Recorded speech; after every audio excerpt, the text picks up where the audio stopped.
Yeah, so my name is Alfred Appiah. I'm happy to be here. First of all, let me thank you for this opportunity. I personally heard from, I heard about YouthsMAP from Peterson, Christopher Peterson. I think he is a beneficiary of this amazing program. Last year, is it last year or last 2 years? I was actually involved in Peterson's application to the US.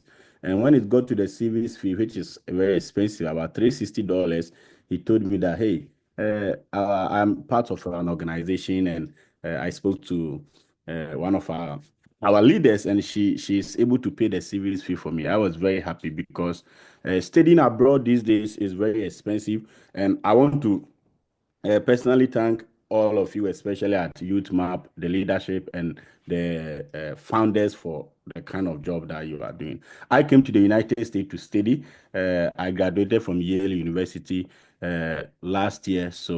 And over the past years, we have been engaged in helping students go through study abroad process. This is our YouTube channel where we talk about study abroad. We have about thousands of videos. We talk about study abroad. It's called Baet Lamad Edu. Please, you can check it out for a lot of information there to help you. So today, I think uh, let me stop sharing my screen here. I think the two presenters have taken us to a very good processes, the steps and all that you need, especially for the purposes of application to US and Canada and for Italy. I think they are almost the same in terms of requirement, in terms of process. So I am going to do my presentation in a different way, not in a way of repeating what they've already said, but I'm going to do my presentation in a different way. Specifically, I'm going to share practically how the process works and how sometimes people are either misled or have a lot of misinformation that goes a long way to affect them. Because we have been doing this for a long time. Every summer we gather students. Every summer we gather students and we take them through the process. We help them apply to schools and all that. And through our interactions with students, with people who have interest in studying abroad, I have recognized a very recurring pattern, which I want to share with all of you. First of all, the study abroad process is not just a desire. Most of us have the desire, we want to travel. Like every day, I receive tons of messages, emails, text messages, and all that. Fred, I want to travel, I want to study. It's like most people are excited about the idea of traveling, idea of being in a flight, idea of being in a brochure, because now social media is bringing the world to us even in our homes. So we see the lives of people, we see how people are living, and we have a lot of euphoria, a lot of perception about how it is to live abroad. So most people they see their friends coming abroad and they want to travel. It is their desire to travel, not necessarily to study. The entire desire is I want to travel, and that mindset can affect a whole lot in the application process. If your mindset is just I want to travel, it changes a lot as to a mindset of I want to come and study. And there are two different things. Because if you are coming to study, then you need to go through the process. That is where the commitment comes in. Because you may have the desire to study abroad, but without commitment, you are not going to be successful. Because let me begin with school application. Now, many people do not know that the type of school they select, the type of school they apply to decide whether they will get a visa or not. So it is the decision you make to apply to a specific school to do a specific program decide or determine whether you get your visa or not. So the process is holistic. It starts from the end to to the start. That's how I approach it. You look at it from the end to the start. So you cannot just say you already have bachelor's, you want to apply to a community college because you want to travel. You get admission, all right. But when you go for the visa interview, you'll be denied. Places like US, Canada, now immigration policies are very strict. Recently, Trump have signed the One Voice for American Foreign Relations, which limits the number of visa to be issued, the number of visa officers who are operating at the embassies. It affirms and it puts more delays in the process. So if you show up at an embassy with a school with admission and you have a deficit, or you have to pay a school fees of 20, 30,000, nobody is going to look at you. They are going to deny you. Already you have spent a lot of money. Now, I ask people, think about it. You are in Ghana, you don't know anybody in the US, you don't know anybody in the school, and you want to apply to study in the school. You are looking for a scholarship. The school has a tuition fee of, let's say, $30,000, and they are able to give you a tuition a waiver, which means you are not going to pay tuition. Then they'll give you a monthly stipend of, let's say, $1,000. There are some people who get even as high as $1,500, $2,000 monthly for master's program. So think about it. That is a whole lot of money. You are in Ghana. Nobody knows you from the school. Why should the school trust you? Why should the school give that money to you, but not the other person? What's the deciding factor? The kind of application you are submitting, the kind of effort you are putting in your work. Why do you think that your application will get the scholarship, but not the other person? And man, you now study abroad is huge. It's a whole industry. It's big. It's not like by the time I was applying to school, I remember in 2018, I did application actually for 2 years because I wanted to get a scholarship. Personally, I am the type who believe that if you are somebody in Ghana, in Africa, who is from a very low-income family, you don't need a loan to come to the US to study because there are lots of scholarships here to support students like you. So why must you apply to school and go for a loan of $50,000, $60,000 to come and start life in the US on such a loan? Not talking about interest and all that. People who have experience in US and Canada will tell you that even car loan of $20,000 is a whole hurdle. How much more school loan? So I tried to get scholarship when I was applying. Now, so you put in the application, there are a lot of people competing with you. On the average, let me use Yale, for example, in a specific department or a specific program, on the average, they are giving about 5 funding to master students, 5 to 10. For PhD, maximum 2. So assuming that your program is approving scholarship for only 2 students, why do you think you qualify? Or why do you think they will give you the money? And on top of that, you are applying with a lot of people. Almost everyone. Now we have about 33 on this platform. So we have about 30 people who are going to apply to school or who want to apply to school. Now, if you go to YouTube and you watch videos like myself, Freddie Fetch, a lot of people have videos, and you could see that they are sharing, oh, this school, University of Ohio, is giving scholarship. And it requires this or no application fee and all that. Think about it. Now, when you check the video, about 50,000 people have watched the video. Assuming 5%, assuming 5% of those who watch the video apply to the program because it is free, because their requirement is not robust, and we have shared it on Facebook or YouTube. Assuming 5%, we are talking about 5,000 people applying. So assuming this school is giving funding to 5 people, why do you think that you get the admission or you get a scholarship? So that should inform the way you think about it. That should inform the way you approach the study abroad process. So you apply to a school, you get full funding, which include tuition. That is about $1,000 a month without paying tuition. You are living in the US. Basically, the school is telling you that take this money, eat, sleep, go to school, become better for yourself. Why do you think that the school would choose to invest in you, but not the other person? So when you think about this way, it will inform the way you approach it.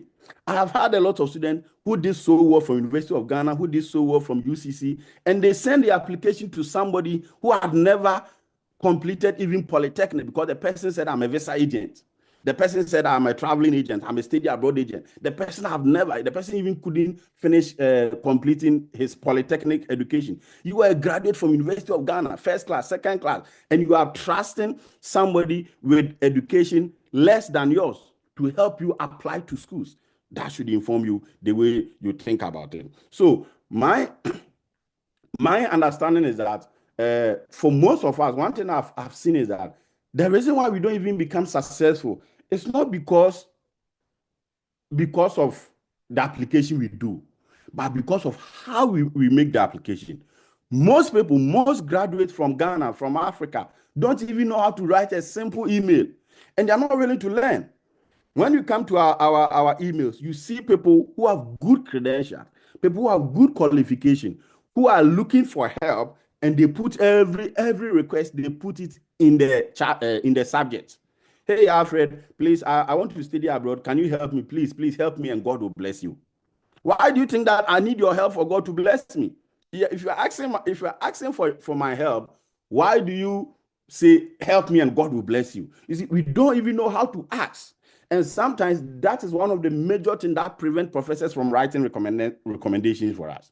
I have been working with a lot of schools like University of Education, Winneba, UCC, and UDS. And I have professors that I talk to, and they're like, Alfred, our students, sometimes some of them are dumb. They wait until 3 days to application deadline, and they will send me a text message. Hello, sir, please, I'm applying to a school, University of Ohio, and they require a recommendation letter. Please, can you write a recommendation letter for me? Thank you. Can you imagine? You are testing your professor 3 days to deadline, and they say, oh, please, the deadline is tomorrow. Please help me. That is one of the irresponsible thing any student could do. So Gina said when she was making her presentation that it is always important to contact your professors early enough. When I was in UCC, I did become. In my class, we were over 250 students. Why do you think that a professor will recognize me to write a recommendation for me? Sometimes our professors are not willing to write a recommendation because they don't know us. We go to school and we are the back benches. We are dodging. We don't want to answer questions in class. We don't want to participate in presentation. We are always hiding. So how can the professor write a recommendation for you? Because recommendation is one of the most important aspects, important elements in the study abroad process. Let me tell you what recommendation does. Now, when you are applying to school, the professors or people who review your admission documents are mostly professors, right? So they don't know you. They have never met you. The only way they can trust, the only way they can believe what you are saying is to base on the words of a third party. And the best person, the best third party is your professor, your recommender, who may be your professor. In most cases, places like US and Canada, they prefer professors because the professors are those who have, when I say professor, it could even be your teaching assistant, your TA, right? Or your lecturer, right? In Ghana, we use lecturer more than professor. So that's the context I mean. So there are people who can talk or who can affirm your academic resilience, academic discipline, and your research capabilities. Because most of the programs, the research funding they give, it's not from the professor, it's not from the school, it's towards something. So your scholarship in the US is just like an employment. We are hiring you to help as a teaching assistant, as a graduate research assistant, so that we can pay you. So why would they give you the money if they cannot trust who you are? The only way they can trust who you are is to base on the words of your colleague professor, which means that your recommendation is very important. Even if you have a first class, you are the best student. There's one student that came to us with a lot of rejections because she didn't understand why she was a first class and best student, but she got rejected. Now, when I engage her and I look at the letters that the professor submitted, I was like, what?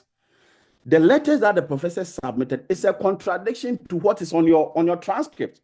Your transcript demonstrates that you're a good student. You have all the A's. But your professors only wrote just a paragraph about who you are. There's no specific things. Jenna made an example of read a sample recommendation where she mentions specific project that a student led a 3-member group to accomplish. This is what they are looking for in a recommendation. They are not looking for, hey, I know Abraham. Abraham is a very good student. He's a very hardworking student, and I believe he will be successful. That is not what they are looking for. They are looking for specific details about Abraham, something Abraham did in school. For example, a recommendation I read from one professor, and the recommendation stated that when he gave a feedback to Abraham, for example, on his academic work, Abraham requested to redo the paper again, but not for grade. Do you know what that means? That shows a student who is willing to make correction and to learn, not purposely for academic grade. That recommendation will set Abraham apart. Now, So recommendation is very important. Learn how to request it. Send an email ahead of time. And if you know, because one thing is that professors cannot write recommendation if they don't know you. That is why some of our professors, they struggle to write because they don't know you. They don't know what they should say about you. And we should also not forget that when they are writing the recommendation for you, they are vouching using their credentials, their integrity to vouch for you. Recently, 2 students have been what do you call it? Is it demoted or ejected, dismissed from school here in the US, right? And here, do you know what it means? It is an indictment on their professors because their professors recommended them that these students are good and all that. But when they came, they were found with a lot of academic integrity issues and plagiarism, ChatGPT, and outcome their issues. So here they have betrayed the trust of their professors. So that is why here in the US, if the professor do not know you, you cannot even go to him for a recommendation, no matter what. He will reject it automatically. But in our part of the world, when a professor rejects to write recommendations for us, we are angry. We don't agree. We think the professors are mean. They are wicked. No, sometimes they are not wicked. Because personally, I will not write a recommendation for somebody I don't know, somebody I have not interacted. It is about my hard and reputation and and integrity, right? So know how to ask for the recommendation. Very important.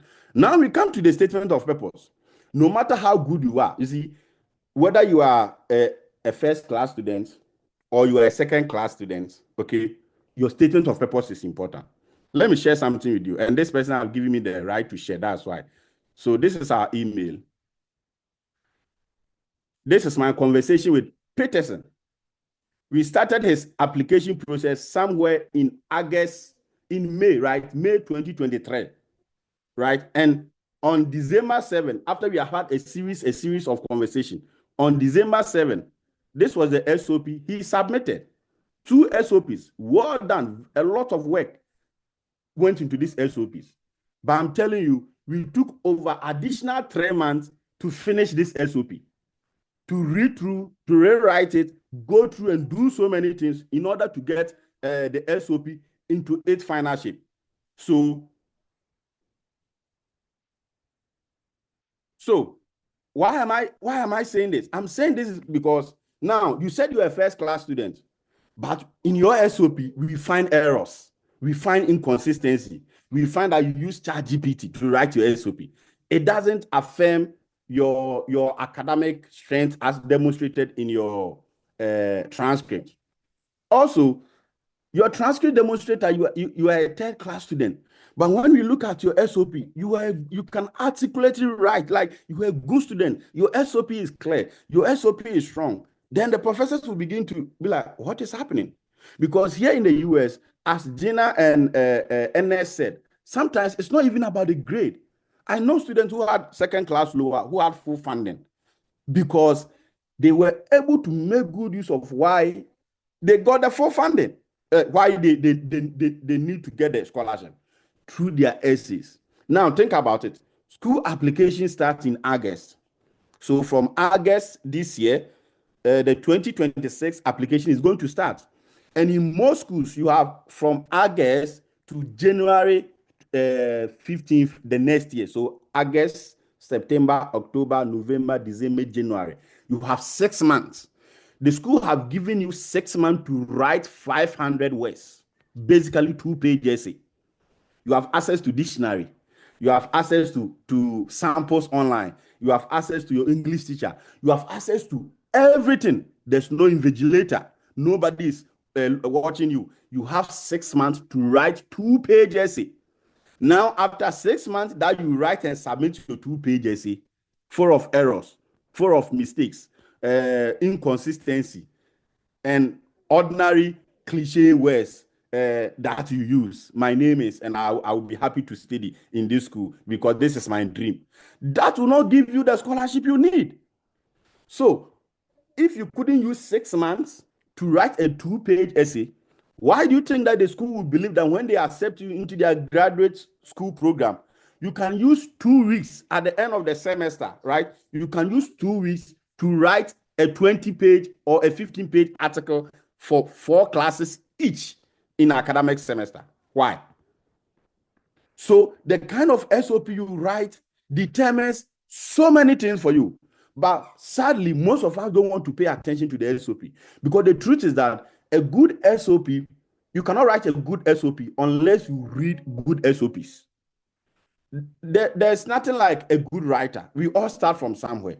There's a way to start with a draft, but you cannot put on the first draft if you have not read, if you have not researched. Because what do I even want to research about? What is my research interest? Why do I want to study in this school? And why am I interested in masters in, let's say, geography? Some of these things you may have to read, make a research before you can write it. That is how writing is about. You cannot write what you have not read. The more you read, the better you become as a writer. So the SOP is important. Now we come back to another important aspect that I am seeing these days. So you are working with students, and you give them all the important samples to go and write SOP. They come and there are two things you see: copy and paste. They go and copy the SOP sample you gave to the person. They just copy and rearrange, put some words in it. And most people these days use ChatGPT. They go to ChatGPT and they use ChatGPT to write their essays for them. And I tell people, US, Canada, Italy, and all those European countries, these are people who develop these apps. And most schools have zero tolerance for that. So there are so many easy ways to check for AI use, even at the application process, to eliminate people who use AI. One thing is that when you are done with school and you even get admission, right? Your application letters, they are not discarded though. Recently, a student in her third year in a PhD program in the US have been sacked because they recently found out his SOP contains plagiarism. 3 years after being in a PhD program, he was done with the first 2 years classwork, and he was starting his teaching assistantship and writing his dissertation. Can you imagine? So some of these things have long-term implication. That is why it is important that you write it yourself. I always tell people, when you start writing your SOP, nobody cares. I don't care about English, because when I wrote my SOP for Yale, I had about 4 or 5 people to read. The final SOP of Peterson, if I share it with you, involves a lot of contribution, including myself, including people in political science. Peterson is a political science student. So I shared it with some of my colleagues who are in political science. And because it is a field, they understand the register, they know the field terms, they know what is appropriate to use and what is not appropriate to use. They know the research work in that field, and they are able to give constructive, constructive feedback. So the final words you are submitting is basically you working in a group, you working with something. But the thing is that I cannot write your SOP for you. I don't believe in that, because academically that is wrong. That is academic dishonesty. But I can edit. That is why when you see any book, any article, there are editors. So we want the idea to come from you, so that I can put words in it, I can put flesh in it, I can rearrange it and make it better. But most of us are not willing to do that. We want people to write it for us. We want people to do it for us whilst we are sleeping. You are in Ghana, you are doing your national service. You are even done with your national service. You are unemployed.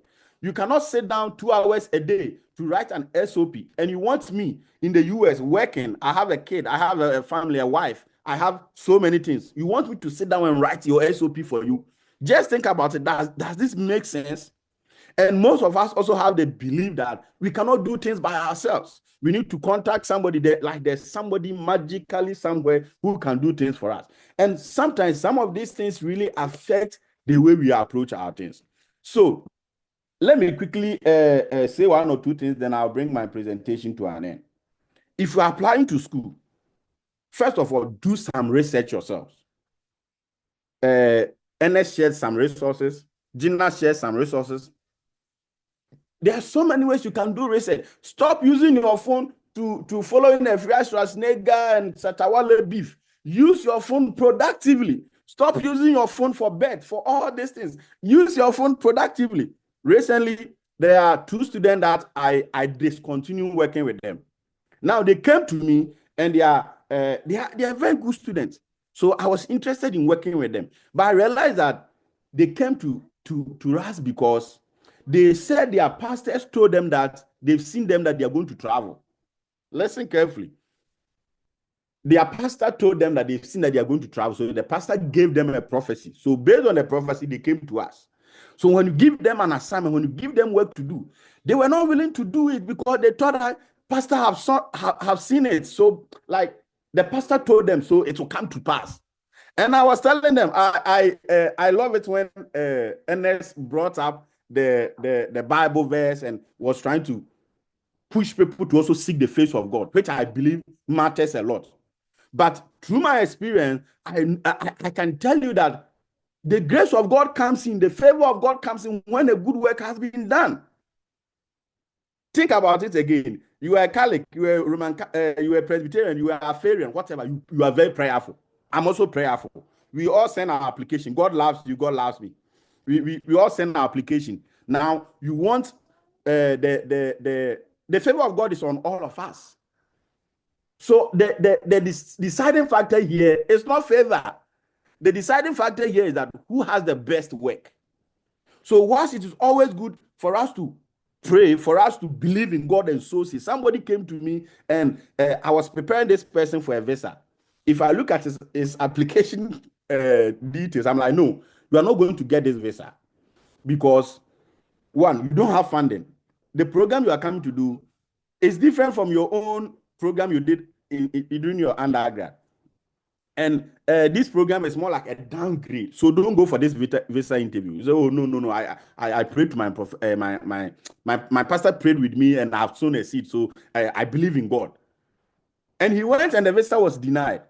Now what I'm saying, I'm not saying that there's no power in God.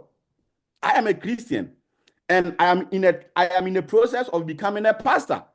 I came to US to study my master's in theology. I did religion and history at Yale. So when I'm not talking as somebody who don't believe in God, but I'm talking as somebody who believes in God and who believes in how the application process works.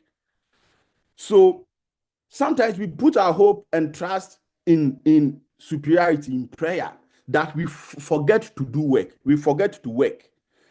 And whilst it is good to pray, it is always also equally good to put in the work, to sit down. Some of you pray more than you study.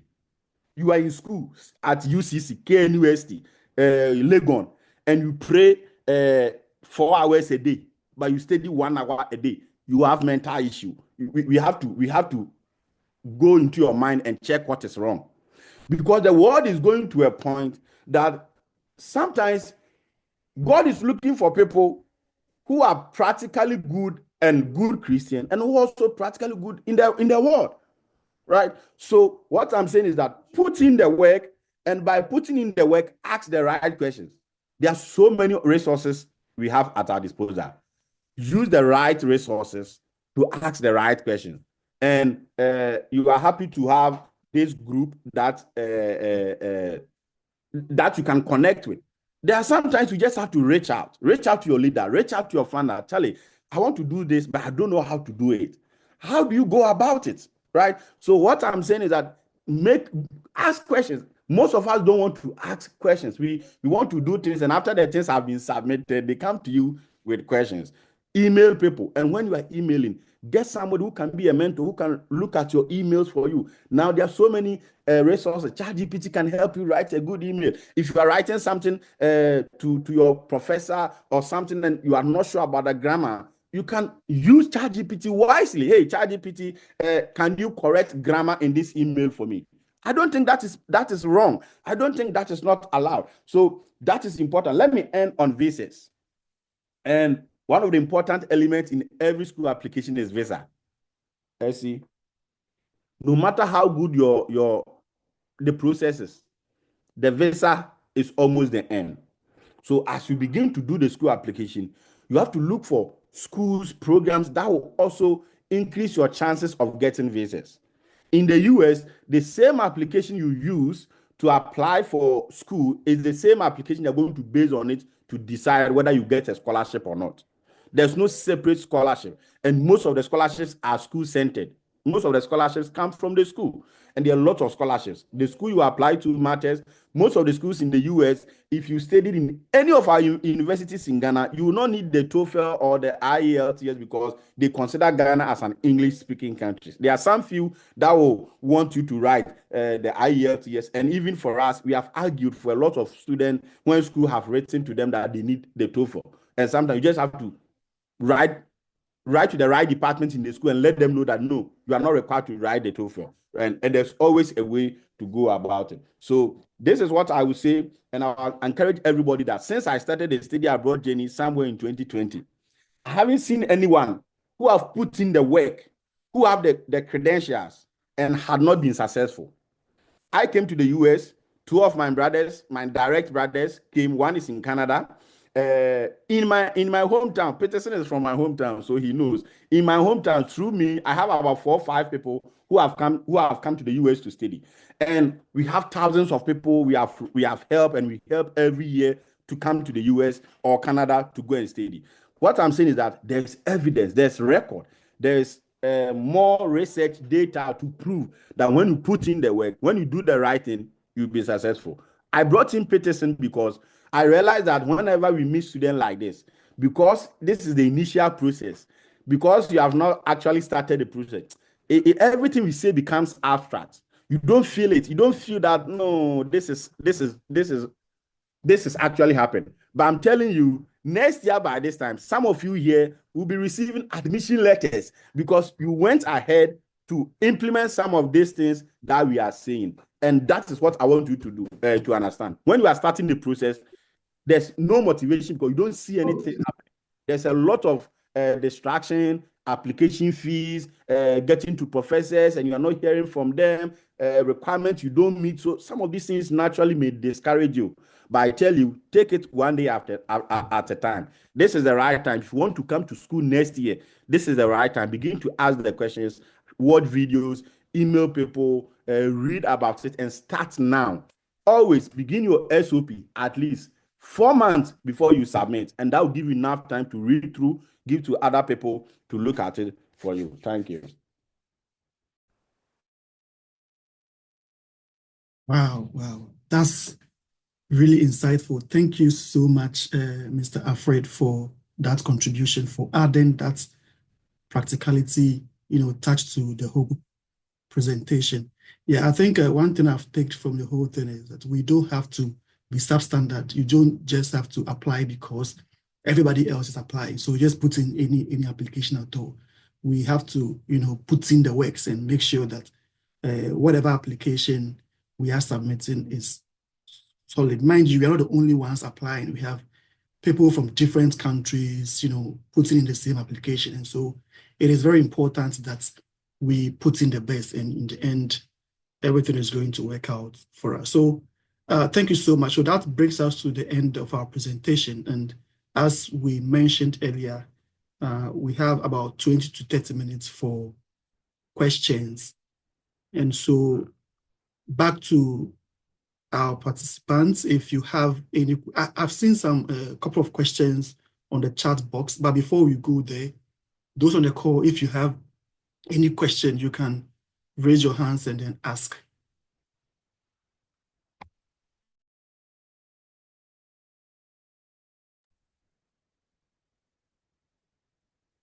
Yeah, so for the speakers, you can all have your videos on, yeah, after this point.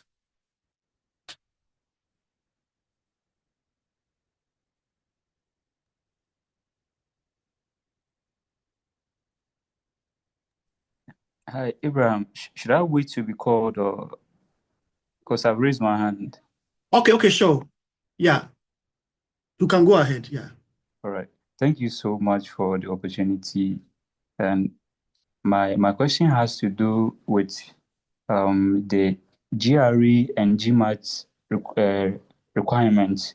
I've seen most US universities, they have waiver criteria if you don't submit GRE or GMAT.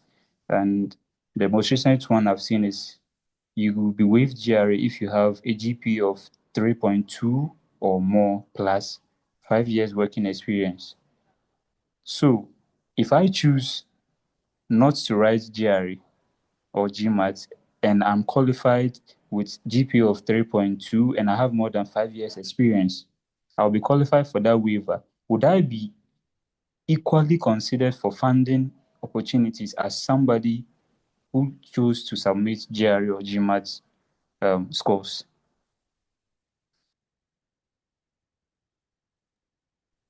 Yes. So if you meet the criteria for that the school described, especially when you have a waiver from the school, there's no discrimination at that level. Like you are equally considered because the reason they give you the requirements or the waiver is that they believe that you are academically competitive enough through your GPA and your experience, right? So that puts you in that equal place with somebody who also present the GRE, right? And it is different from program to program, right? There are some schools that will say, okay, if you are applying to this program, we have GRE waiver, they will waive it for you, but you will still not be that competitive. Let me give you an example. There was a student from University of Ghana. He got admission just recently, and he did business administration at University of Ghana, bachelor's degree, and he was applying to MBA program in Georgia State University. Georgia State University do not offer funding for the MBA program, so it was very difficult for him to afford even if he get the admission. However, the application required GRE for PhD. Now listen, even though he was an accounting student, the application required GRE for PhD, but it didn't require GRE or GMAT for the masters, right? But for the PhD, the GRE was not waivable. There was no way he could have waived the GRE, right? So I advised him to write the GRE, even though it was difficult to write the GRE, and he actually did, and he was able to get admission directly from the bachelor's in accounting to a PhD in accounting in Georgia State. It doesn't really happen often because most of the direct PhD programs are for the sciences, right? But he was able to get a PhD program in accounting from his bachelor's. So it's different from school to school, and sometimes the kind of program you are coming to will decide whether you should write the GRE or not. But I tell people, if you are really not really ready to write the GRE for so many reasons, there are thousands and thousands of schools that are even silenced on the GRE, even if your GPA is 3.0 or even 3.5, right? So it has to do with, okay, this is the school I want to come to, but they require GRE. Am I willing to sacrifice to write the GRE or I'm not? Or I'll expand my school search and find other schools that do not require GRE in order to get into those schools. Yeah. This is Dr. Uzi here. Can I chip in a little bit just to add up to what is discussed? Yes, please. Yeah, sure. All right. So, well, I serve as the graduate director for my university at SUNY Brockport. SUNY means State University of New York. And so as I'm talking to you, I'm still reviewing applications for master's programs. I just want to say this because it will help us to understand the processes. I think somebody hinted a point and said that you have to know your purpose, whether you are coming to study or you're just traveling because you're traveling for traveling's sake to, greener pastures. Two different categories. And I'm happy that, he made that differences here. Here in America, I'm speaking in the context of America. In the university system, we have categories. And I'm saying this so that it will help you process your thing or to help you choose the right schools in that. So there are four main categories, or let's say three. All right. Let me put it four. One is called the R1 University. When we say R1 University, it means that they have a lot of funding opportunities, but mainly they are a research institution. So if you pick up schools like what Alfred said about Yale is an R1 institution. They are the top rank. In Ghana, you would say the first class schools, like they talk about Boche, Disco, and all that, right? And so when you're applying, have in mind of the category of the university that you are going to, right? And then we have the R2 universities. So R1 doesn't mean that they don't teach. They teach, but their focus is on the funding and then solving that process through research. So basically, they are very good with doctoral programs, okay? And then, of course, with the master's programs as well. Then you come to the R2 universities, where they have a combination of, let's say, half research, half teaching, okay? My university, for example, although it's a university, it is a teaching university. So it means that we dedicate about 60 to 70% of teaching, and then the rest, like we call something service, we call something like research, the 40 are dedicated for that. So you come to my university, and at the end of the day, you will be well vested in terms of what you are studying, right? Then we have the others like community colleges. Those are the fourth categories, where that one is a practical university. In Ghana, we call that Diplo. How do you call that? Is it technical school? Is it technical school or Diplo? The one that you do that together. Polytechnics. Polytechnics, good. So what that means is that they are hands-on right from the get-go because it's only 2 years of the study. So when you finish, you get the associate degrees. Okay, don't apply to that because you can't get funding to that.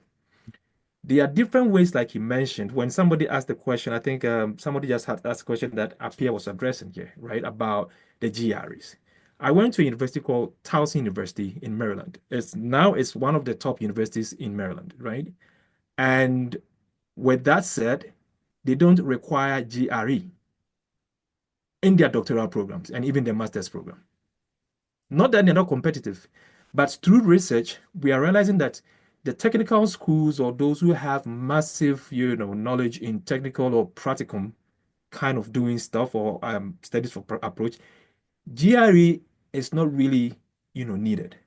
But then remember though, it's not for all. When I say it's not for all, what it means is that as I'm reviewing my documents here, if you have done the GRE, it's an add-on because I cut my evaluation on 3.0 based on the university's requirement.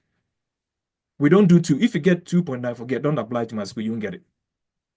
Unless maybe you call it SOP, some universities call it statement of objectives. It can be SOB as well, right? So the storyline that you put in terms of experience, because there was one student that I took in who had 2.7. But then the experience, the 20 years of experience of that person in the IT field gave him an advantage for her to be considered even as a Black person, because I was trying to also create a diverse, group where they would do the master's program for that year. So there are a lot of variables in there. But if you understand these processes, it helps you to choose the right kind of schools. My university currently don't require any GRE as well. Because like I said, through research, we've realized that that is not the norm. But it's competitive for a good reason. So if you are going to go to an R1 university, your GRE must be done because you'll be doing a lot of research with the professors. So they want to see your thinking abilities. They want to see the statistics level that you have and how you can apply your solutions or findings with, your research. So that you should know. Very important here. One last thing, somebody talked about loan. Don't think about loan because it would hurt you. Rather, when you get into the system and then you get the opportunity, you have to take them with a very good advice. Because from what we learned through research, we realized that we come here, we take the loans, and when we are done, all the money that we are making are going back to the loans. So it will take you a long time to recover. So I won't take too much of your time, but all the panels that said on issues from Italy, I appreciate you, from Canada, and then also from US. Okay, if you need other advice or when other answers comes in, I will post them or we can collaborate on that as well. Thank you. All right, thank you very much, Mr. Owusu, for your contribution. So I have one question on the issue of funding. So we know how funding is very important. Of course, looking at the exchange rate dynamics, it's more or less almost impossible for you to pay your tuition in US or Canada from Ghana. And so there are those who hold a view that For example, in Canada, you can have part-time work, to pay some part of your fee. So what do we say to that? Is it feasible for you to work here to pay your fees whilst studying?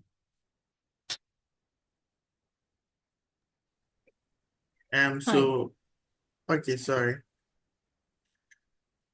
Okay, so I'll talk about coming to Italy. Don't think coming to Italy can work and study. It's impossible because even the course itself will take most of your time. For example, if you are doing a master's for, let's say, food and health or biotechnology for food science in the University of Padua, they usually go to classes from 9 a.m. to 6 p.m. every day, Monday to Friday.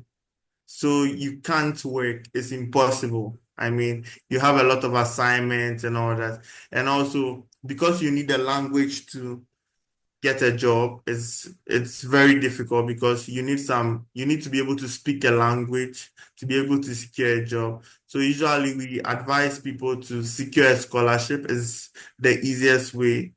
And it helps you to rethink your life, like when you are in the master's degree program. Yeah, thank you. Thank you. Ms. Dina, I think you wanted to say something. Yeah. Okay, so what I would like to say about that is, you see, there's nothing impossible, okay? But the struggle you may go through. So I would advise that if you have the opportunity, just try your best to avoid that, which is why in my presentation, I mentioned that if you're currently in school, just do your best to get your upper or your first class. I'll use myself as an example. I didn't come to Canada with a scholarship, okay? So I have been there. So I'll be able to tell you more about it. Yeah. I didn't come to Canada with a scholarship. And it was very hard because I had to pay my tuition by myself, right? And so there were some times where there was some, for example, summer, I'll take summer break, work full time to pay my tuition. Okay. I remember when I came to Canada first, there was a course that I didn't pass. I had to redo it again. Okay. And it was like, was it 6,000? No, $2,000 per program. And this was 2015. Okay, so 2000. So if you trail a course, you have to take it again. And as an international student, every semester paying as much as $6,000 was huge. I mean, how much it's possible to work? Yes, I was working because I got the opportunity to work as a student assistant at school, right? But you're being paid minimum wage at the time. And even other menial jobs that for a student, most of the time, the jobs that you get here in Canada are the menial jobs, okay? Unless, I mean, I can say maybe it's just 2 or 3 out of 10 that will be able to get like a really good professional job that will pay you well and will even allow you to work part-time. But the menial jobs do, okay? Like working in Walmart and, like McDonald's and, doing small jobs. And so it is possible to be able to pay, but it's tiring. I wouldn't advise anybody to go through that, okay? It's tiring, but it is possible because you probably have to take some semesters off to work full time, save money, go back to school and all of that. And even now here in Canada, I think you can just take one semester. You're not allowed to, like, every year to take more semesters off. And so that will affect your postgraduate work permit after school. So you wouldn't want to go through that. Okay, yeah, so that's what I want to share. Let me Thanks. add something small. I think one of the big issue with funding and not having funding is very contextual. Like it depends on a lot of cases. Because until recently, there was no argument on if I didn't get funding, I should go. In 2018, when I got about 2 MBA programs admission in the US, there were no scholarship attached. It never came to my mind to even travel, to even process it, because I knew I couldn't pay. There's no way my family could have afforded to pay that. However, recently, because of videos, loans, opportunities, most people can see, they can clearly see that they have a deficit of 30,000, they cannot pay, but they still want to force through and come because they have been told that when they come, they'll get a work to do. And as Gina said, you see, sometimes somebody didn't get funded, but he came and got a work and was successful because perhaps the person came, he found a brother to stay with, so he didn't have to worry about paying rent.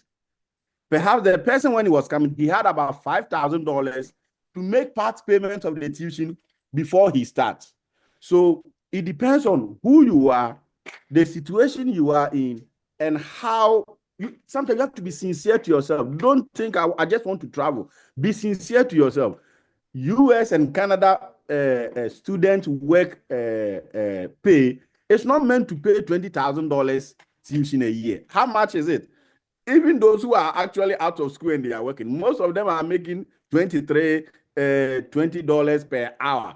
Then you want to, as a student, come to the US to work 20 hours a week and get 20,000 a year to pay your tuition. Hey, it doesn't work that way. But assuming that your tuition was, let's say, 25,000, the school gave you 9,000, right? Then your uncle or your brother can invest 5,000. You are left with 8,000, right? In that way, even when you come, there's a way you can go about it. When my brother came to Canada, he came to Ottawa, he didn't have any funding. But then I was able to pay about $8,000 of his fees. I was able to pay. My good friend was staying in Canada. I talked to him and he was staying with my friend. He stayed with my friend for the first year. So he wasn't have to pay, like it was not necessary for him to pay rent. So you see the dynamics. I have about 4 people in my DM now. Now they are at the verge of being taken out of the school because they cannot pay their tuition. And now most of the schools have realized this. We come to the US, we get our visas. As soon as we come, we want to transfer to community college. So just like Mr. Owusu said, he goes through a whole process to give admission. You use the school's I-20 to get a visa. Now you come to Sunnybrook, you cannot pay, and you say, I want to go to a community college. You want to transfer. So now schools are even restricting transfers. It is affecting the way the processes are being done. Now, most school students will go for loans. Now, I won't mention any loan company, but averagely, most of these loans are charging about 14% interest. And they say you pay it over 10 years. That is, even if you are not looking at compound interest, that is 140% interest on the loan. Just ask yourself, how are you going to do that? So it is important when you receive the admission letter and you know you cannot pay. Admission letter is not a necessary confirmation that you are traveling. You just have to do a lot of it. That's why NS said apply to more schools, multiple schools. Sometimes you have to even do it twice. I graduated from Yale. I applied to PhD programs. I didn't get into any PhD program. Even though I was a first class student, I got awards from Yale.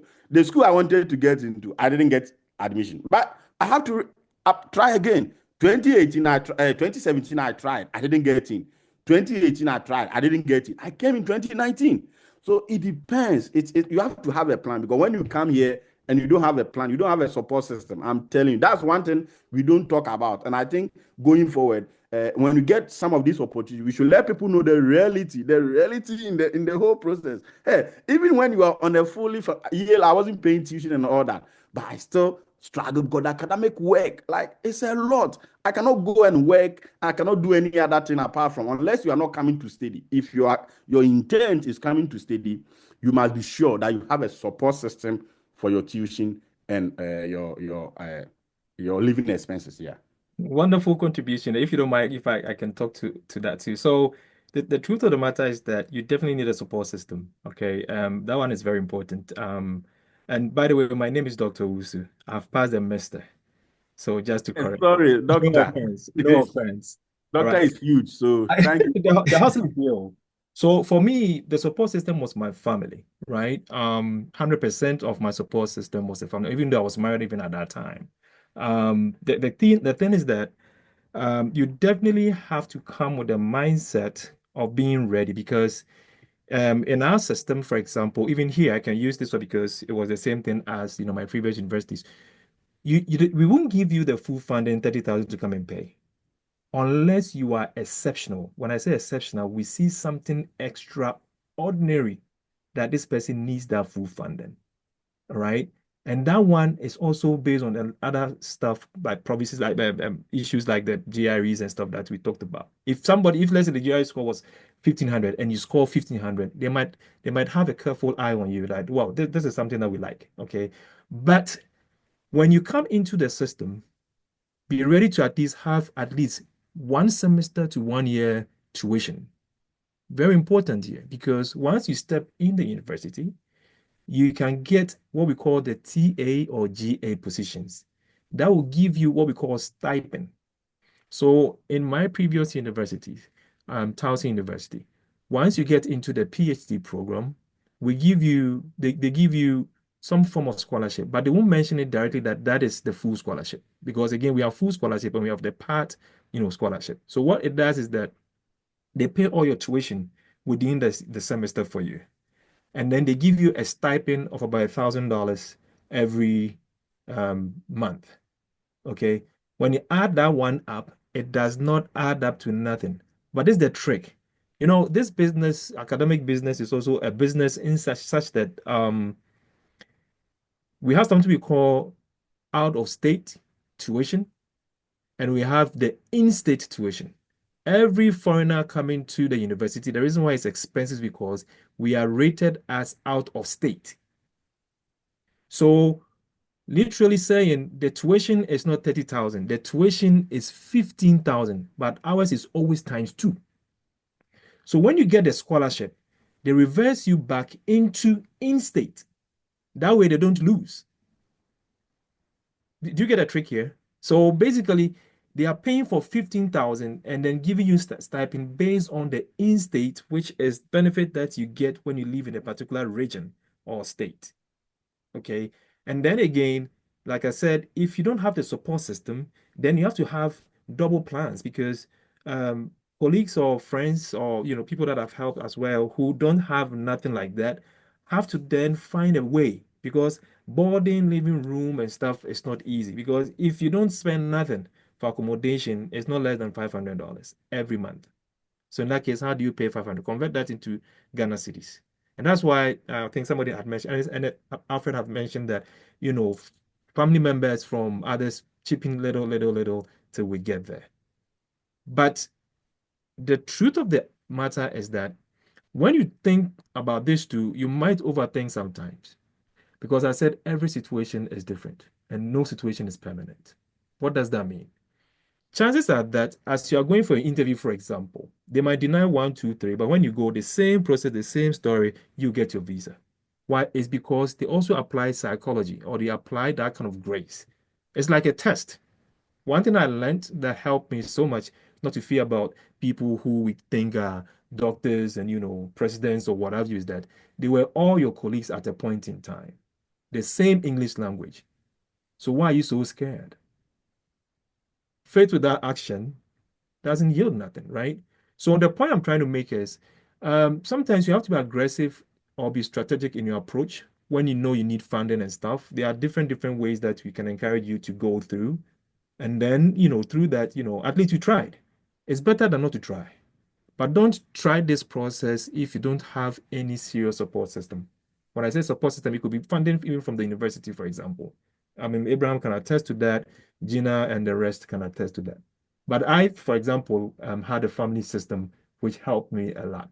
That I wouldn't have been able to achieve my degrees that I have and stuff like that. But like I said, there's not a time for us to just, pour these kind of experiences to you. Maybe with time, YouthsMAP will have a program where we share this experience. Like both panels have those kind of experience. Even Abraham himself, throughout the 2 years, have all his own share, especially now that we are fighting with you in Canada in terms of the tariffs. We've taken all the liquor from the store and all that. We know all that stuff. Now, Nadia has her hands up. But I just want to say this has been a great session. Thank you so much. I'm learning a lot. Question about okay, so you've been able to get full funding. Is it likely that you go for an interview and you still be asked to provide some kind of financial documentation from yourself, even though you have full funding and everything? Abdul, yes. One of the students that was helped had a full funding for a master's program for 3 years. And he was still required to provide, the US Embassy was still required for you to provide some level of financial statement, because if not, your I-20 won't come, because they don't want you to become a liability on them. So they always want to try to find out if you have strong ties in Ghana, and then based on that, you can study peacefully in America. So I think for that person, he only showed, when I spoke to him, he said he was able to show just $2,000, which was weird, because if you don't have more than 1 year tuition on your I-20, I mean, it looks fishy. But in his situation, they give full funding. Still, he was able to get 2,000. He got there and they gave him, I think, 3 or 4 years for the program. So yes, you definitely have to get a financial statement. I don't know about Italy and Canada, but in the US, for your I-20 to be given fully, you have to provide some level of statement that shows that yes, financially you are sound before you travel, because you don't become liable. And now that Trump is in power, there's a video circulating just yesterday saying that it's not fair for Americans not getting first class schools and all that, and people from China are coming here for free. I don't know if you've seen that video. Yeah. So now they are going to bring a policy to say that we won't fund you even from your get-go. Come and work and do everything and see if, like, Trump is trying to put a competition where it's like, let's give it to those who are able, or merits. Like, don't put any cap, don't give any speciality to anybody. Let's all fight on the same platform. But all these fingers we have on our hands are not the same. So that's a fallacy right there. So if there are no more questions, we bring our webinar to an end. And I must say a very big thank you to the organizers for putting this together, and also to our speakers. We cannot thank you enough. You have actually given us more. We have learned a lot, and I'm sure the participants on the call can attest to this. You've been on the call for more than 2 hours, and we say a very big thank you. I know I've been sending you emails back and forth, and I remember when I reached out to you on the first day, you guys, responded and agreed without any reservation. And with that, we say thank you. And also to our participants on the call, we say thank you for also giving us your listening ear and giving us the time as well. We hope that you've picked some nuggets from the session today. And one thing I want to add is the study abroad process is a process. It doesn't end now, So whilst you are part of us now, whenever you have any question, you have our websites, you have our social media handles, you have our emails. You can always reach out, and then we are ever ready to assist you.